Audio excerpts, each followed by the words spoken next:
nossa próxima palestrante é a Cathy Holland, da Digital Science, que nos vai falar de Dimensions. Cathy, por favor.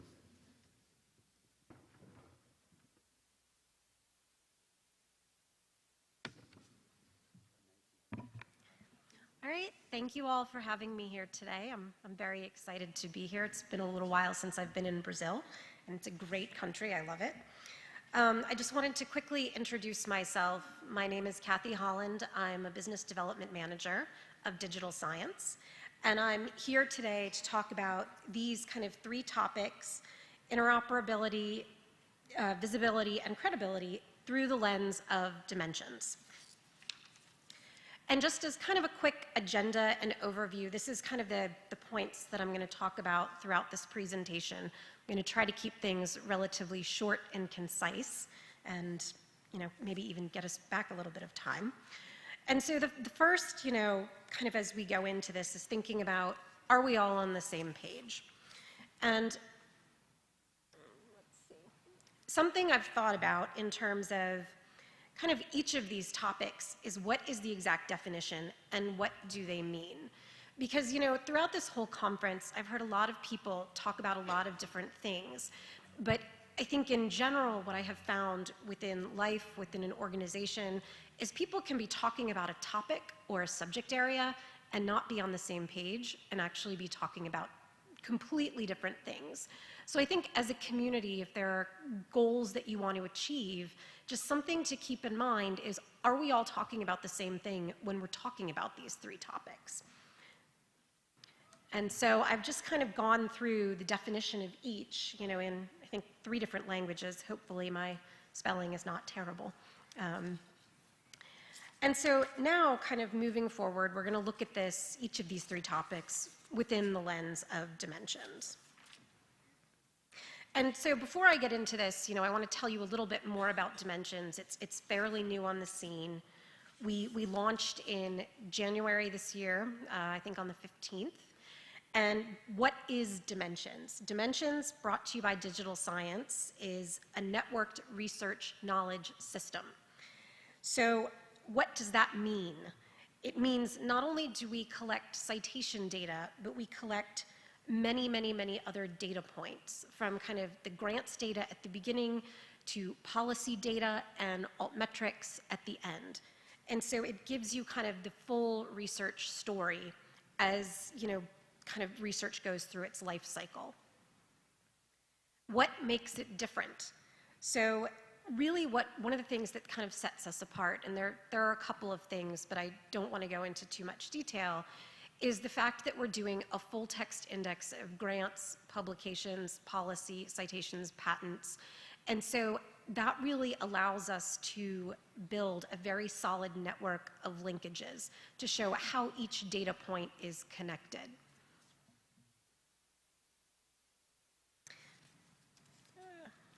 Sorry here, got some notes. So first I'm going to talk a little bit about interoperability. So kind of by definition, if we go back to the beginning where I defined interoperability, it's kind of data that can talk to each other. And so that is exactly what Dimensions is doing. By pulling in various data points and connecting them, it's interoperable. And you can see just kind of, let's see, for the numbers here, we've got, kind of a number of each, data points or data sets. So, and this is how it is all connected. I'll let you take kind of a quick look at this web where you can kind of really start to see everything. And I'll drill down in a moment into the actual interface and let you kind of see a little bit more about it. All right, there we go. So this is just kind of a quick snapshot of the interface. Like I said, everybody can take a look. It's dimensions.ai if it's something you're interested in. And as you get into it, you've got a landing page with a number of data points. And many of these data points are interoperable kind of with other digital science tools. So as you can see, you've got citation data here, altmetrics, you've got ReadCube access, you've got data sets from Figshare all being pulled in to kind of further enhance the interoperability of the tool.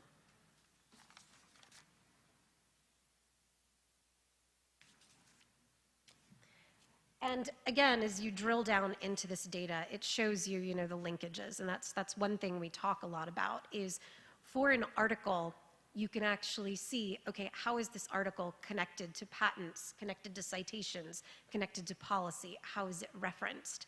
And it allows you to really build a very powerful story and really get a sense of what's happening with that piece of content. As a further just quick example of how the tool is interoperable, we are connected with ORCID. I think there's a few other database and tools we're connected with, but in the interest of time, I wanted to keep it short. So, and now I'm going to go into the topic of visibility, which, at the very base definition, I think Jeffrey had actually some good points in terms of visibility and some things to think about earlier. But just to be seen. You want your information to be seen.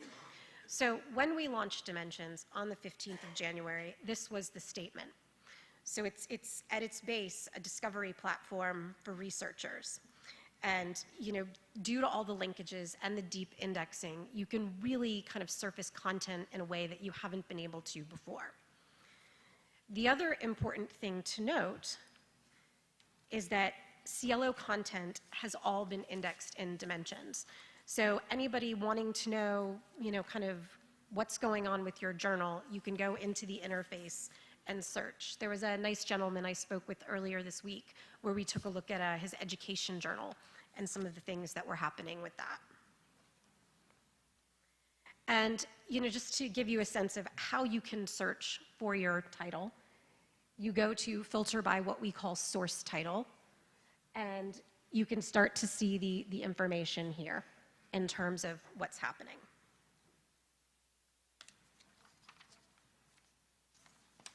All right. And moving on to the third topic, like I said, I think we're going to maybe get some time back because I'm pretty short. I want to talk a little bit about credibility. But before I move into credibility, I wanted to discuss kind of metrics and some of the fundamental things that we thought about when we put this together.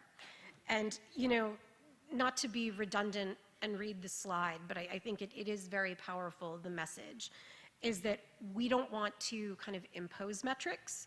We feel that they should be built from the community. And it kind of goes back to what I was saying earlier, is everybody has to be on the same page in terms of what's important within the metrics space. Because if you are a mathematician, the metric you are interested in is going to be very different than if you're studying religion or education. The same thing, the metrics funding agencies are interested in are going to be very different than the metrics a researcher or a publisher is interested in. So just something to kind of think about. And, we are not opposed to kind of collaborations or partnerships. One of the big ones was we collaborated with NIH to come up with a new metric. Let's see. Is this going forward? Yeah, there we go. All right. Next, I wanted to talk a little bit about DORA. I don't know if many in this room know DORA. Could I get a quick show of hands for anybody that... Okay, that's good. That's good. If you haven't taken a look at DORA's declaration, I would encourage you to do so. But it's all about kind of taking a look at how research assessment is done and doing it in a responsible way. Another thing in terms of credibility that we felt was important as we launched this kind of new tool in the space was transparency. In terms of how we do things, why we do things, we want that to be very, very visible and not hidden. And in order to do that very effectively, we actually did a whole report on how the data was put together.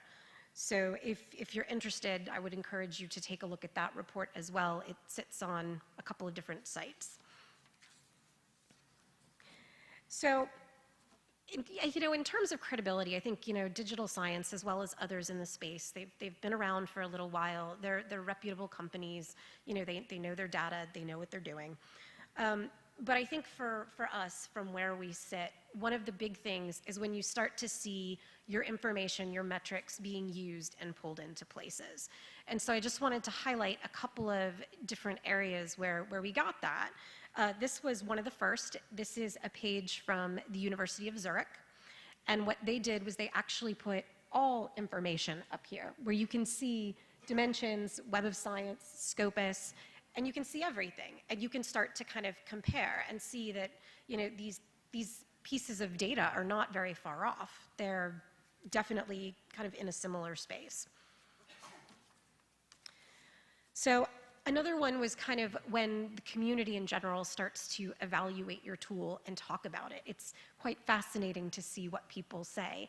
And we had a couple of, I guess, evaluations done by third parties, researchers in the space, bibliometricians. And what was interesting is some of these were invited and some of these were not necessarily invited. But they all had, some good things to say, and that was very powerful for us as well. This is one by Mike Thewolf, and this is one more by Brian Gary here. So I wanted to just touch on quickly something that I talked a little bit about earlier in this conference during one of the working groups. And what does this interoperable tool show us about SciELO data? And I found some really exciting data points just that I thought would be nice to share. The first is kind of publication data versus citation data. And I take this with a grain of salt because I realize citations do generally go up. But as you can see from this graph on a comparison, SciELO publications are staying very steady, where the overall rate of citations continues to go up. And again, this includes all SciELO titles. The next is something that I pulled from our altmetrics database, altmetric, and this was patent references linked to SciELO journal articles. And you can see a very nice upward curve in terms of patent citations, which I thought was very exciting. Because as Suzanne mentioned earlier, when you get into some of these altmetrics, it's a measure of kind of real-world impact and influence.